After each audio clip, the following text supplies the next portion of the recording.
दोस्तों, स्वागत है आपका मौसम तक चैनल पर। मैं हूं देवेंद्र त्रिपाठी। 23 नवंबर को पूरे भारत में कितना बदल सकता है मौसम का मिजाज, आइए समझते हैं इस वीडियो में।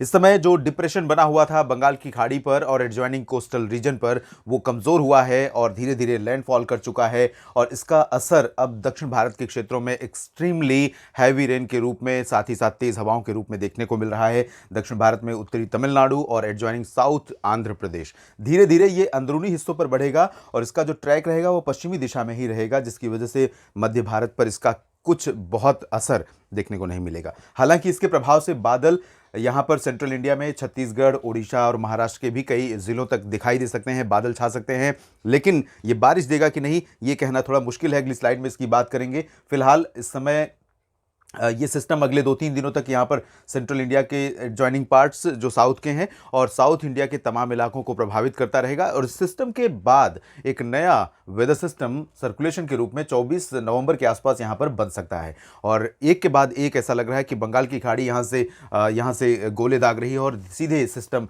हिट कर रहे हैं साउथ इंडिया को। लेकिन बहुत ज़्यादा प्रभावी नहीं हो रहे हैं। ये कह सकते हैं कि राहत की बात भी है, क्योंकि बहुत ज़्यादा प्रभावी होंगे तो यहाँ पर तबाही मचा देंगे। और साथ ही इस बात का ज़रूर कह सकते हैं कि इंतज़ार है सेंट्रल इंडिया में लोगों को, उड़ीसा, छत्तीसगढ़ और मध्य प्रदेश, महाराष्ट्र में बारिश का कुछ जगहों पर। लेकिन अभी क्योंकि ये सिस्टम स्ट्रांग नहीं बन रहे तो यहाँ तक पहुँचना इनके लिए संभव नहीं है और यहाँ तक बारिश देना संभव नहीं है। उत्तर भारत में कोई WD नहीं है, लेकिन लगातार मॉइस्चर का फ्लो आ रहा है, हाई लेवल पर है। तो इससे बादल का जो बनना है वो संभव नहीं है और उतना मॉइस्चर नहीं है जिससे कि कंडेंसेशन काफ़ी ज़्यादा हो और काफ़ी घने बादल बने और पहाड़ों पर बर्फबारी या बारिश हो। तो ये स्थिति है मौसमी सिस्टमों की। और आइए अब समझते हैं कहाँ पर बारिश हो सकती है, कहाँ पर तापमान में गिरावट का अनुमान दिखाई दे रहा है। शुरुआत करते हैं साउथ इंडिया की तरफ से ही, क्योंकि सबसे ज़्यादा वेदर एक्टिविटी अगर कहीं पर हो रही है, तापमान में गिरावट छोड़ दें तो दक्षिण भारत के क्षेत्रों पर ही। और बारिश ही सबसे इंपॉर्टेंट फैक्टर है जो आम लोगों को सीधे तौर पर प्रभावित करती है। यहाँ पर आप देख सकते हैं साउथ कोस्टल आंध्र प्रदेश के तमाम इलाकों में अगले 24 घंटों के दौरान मूसलाधार वर्षा होने की संभावना है। तेज हवाएं भी चलती रहेंगी। साथ ही साथ आंध्र प्रदेश का रायलसीमा भी लगातार प्रभावित होता रहेगा और यहाँ अनंतपुर से लेकर तमाम शहरों में मध्यम से भारी वर्षा हो सकती है। इसके साथ एडजॉइनिंग जो नॉर्थ तमिलनाडु का रीजन है, जिसमें पुदुचेरी भी इंक्लूड कर सकते हैं, पुदुचेरी और चेन्नई से लेकर उत्तरी तमिलनाडु के तमाम इलाकों में, सेलम, वेल्लोर, इन सभी भागों में कई जगहों पर मूसलाधार वर्षा हो सकती है। साउथ इंटीरियर कर्नाटक में इस बार काफ़ी ज़्यादा बारिश हुई है। पोस्ट मानसून में बेंगलुरु में भी काफ़ी ज़्यादा बारिश हुई है और इतनी बारिश हुई है कि लोग परेशान हो चुके थे।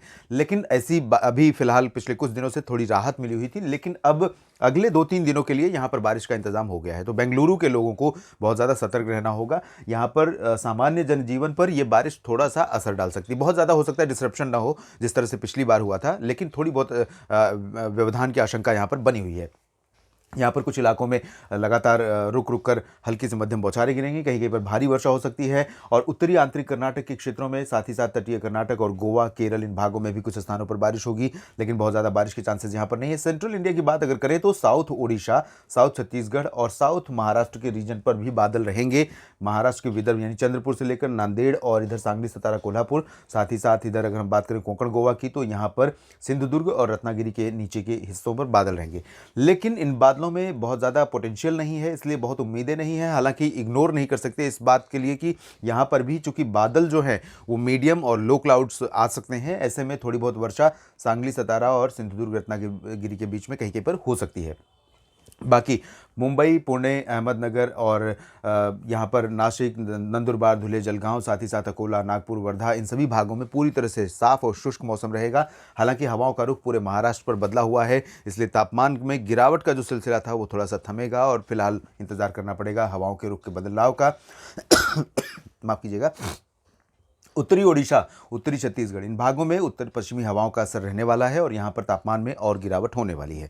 लेकिन बाकी जगहों पर, यहाँ दक्षिणी भागों में दक्षिण पूर्वी हवाओं का असर रहेगा, तो यहाँ पर तापमान नहीं गिरेगा, बल्कि दिन का तापमान थोड़ा सा डाउन जाएगा, मिनिमम थोड़ा सा ऊपर जा सकता है। मध्य प्रदेश के अधिकांश इलाकों पर हवाओं के चलते, ठंडी हवाओं के चलते उज्जैन, इंदौर, गुना, भोपाल, ग्वालियर और खजुराहो, पन्ना, रीवा, उमरिया, जबलपुर, इन सभी भागों में पारा नीचे जाएगा और सर्दी यहाँ पर और बढ़ जाएगी। और कई ज़िले इस समय मध्य प्रदेश में ऐसे हैं जहाँ पर सामान्य से कम तापमान रिकॉर्ड किया जा रहा है। हालांकि मध्य प्रदेश के मित्रों, किसान भाइयों का लगातार कमेंट आ रहे हैं कि बारिश कब होगी, बारिश कब होगी। तो अभी फिलहाल एमपी में बारिश किसी भी ज़िले में होने की संभावना नहीं है। आप सतर्क अपनी अगर खेती की बात करें, सिंचाई का इंतज़ार कर रहे हैं कि बारिश होगी और उससे सिंचाई हो जाएगी, तो उसका इंतज़ार ना करें। अगर नमी है, ज़्यादा है और अब वेट करना फसल के लिए ठीक नहीं है, तो आप इंतज़ार ना करें, क्योंकि अभी कुछ दिनों तक बारिश की उम्मीद नहीं, कम से कम 4-5 दिन तो बिल्कुल भी नहीं है। गुजरात में भी क्लियर और ड्राई वेदर रहेगा। उत्तर पश्चिमी हवाओं के असर के चलते यहाँ तापमान गिरेगा। बिहार, झारखंड, पश्चिम बंगाल में भी तापमान में गिरावट होगी और क्लियर और ड्राई वेदर लगातार बना रहेगा। पूर्वोत्तर में भी शुष्क मौसम की ही संभावना है। उत्तर प्रदेश से लेकर इधर राजस्थान, हरियाणा, पंजाब और दिल्ली, इन सभी क्षेत्रों में भी शुष्क मौसम लगातार बना हुआ है। सुबह के समय अमृतसर, जालंधर, पठानकोट से लेकर फाजिल्का, फरीदकोट, लुधियाना, बरनाला, मोगा, पटियाला और अंबाला, पंचकुला, करनाल, यमुनानगर से लेकर रोहतक और सोनीपत, पानीपत, हिसार, सिरसा, चरखी दादरी, झज्जर, महेंद्रगढ़, रेवाड़ी, गुरुग्राम, फरीदाबाद, पलवल, दिल्ली, आगरा, अलीगढ़, मथुरा, मेरठ, बरेली और साथ ही साथ गंगानगर, चूरू, अलवर, ये सभी जो उत्तरी इलाके हैं, इन भागों में सुबह के समय थोड़ी सी मिस्ट की प्रेजेंस बढ़ जाएगी। और मिस्ट यानी कुहासे की प्रेजेंस बढ़ने के साथ आपको ऐसा लगेगा कि यहाँ पर कोहरा छाया हुआ है और ये बहुत थोड़े समय के लिए रहेगा। जैसे ही धूप निकलेगी, हवाएं बढ़ेंगी, हवाओं की स्पीड बढ़ेगी, दोपहर सुबह 9-10 बजे के आसपास ये पूरा क्लियर हो जाएगा और इसी वजह से दिल्ली और एनसीआर के लोगों को पोल्यूशन से राहत भी मिली हुई है और यहाँ पर राहत ये जारी रहेगी। उत्तराखंड में नैनीताल, पिथौरागढ़, मसूरी, देहरादून, ऋषिकेश, हरिद्वार से लेकर उत्तरकाशी, चमोली तक, शिमला से लेकर धर्मशाला, चंबा, ऊना, लाहौल स्पीति, कुल्लू मनाली तक और साथ ही पंजाब में अगर हम देखें तो जम्मू से लेकर श्रीनगर, कटरा, उधमपुर समेत गुलमर्ग, कुलगाम, काजीगुंड, पहलगाम, यानी कि जो हायर रीचेज हैं हिली स्टेट्स की, इन भागों में भी स्नोफॉल के चांसेस नहीं है। WD नहीं है। बादल थोड़े बहुत दिखाई दे सकते हैं लद्दाख और गिलगित बाल्तिस्तान, मुजफ्फराबाद के क्षेत्रों में, लेकिन इन बादलों से बारिश की उम्मीदें नहीं है। दोस्तों, अगर आप पहाड़ों पर बर्फबारी का नज़ारा लेने के लिए निकलना चाहते हैं तो ज़रूर निकलें, लेकिन अभी आपको निराशा हाथ लगेगी, क्योंकि अभी कोई WD स्ट्रांग नहीं आ रहा है। तो अभी आप वो जो गिरती हुई बर्फ़ है उसका नज़ारा नहीं ले पाएंगे, लेकिन बर्फ़ से ढकी वादियाँ ज़रूर आपका वेलकम करने के लिए तैयार हैं। फिलहाल इस वीडियो में इतना ही। आप लगातार जुड़े रहिएगा मौसम तक चैनल के साथ। नज़र रहेगी मौसम के हर बदलाव के ऊपर और अपडेट करता रहूँगा आपके क्षेत्र में किसी भी तरह के मौसमी परिवर्तन के बारे में। धन्यवाद।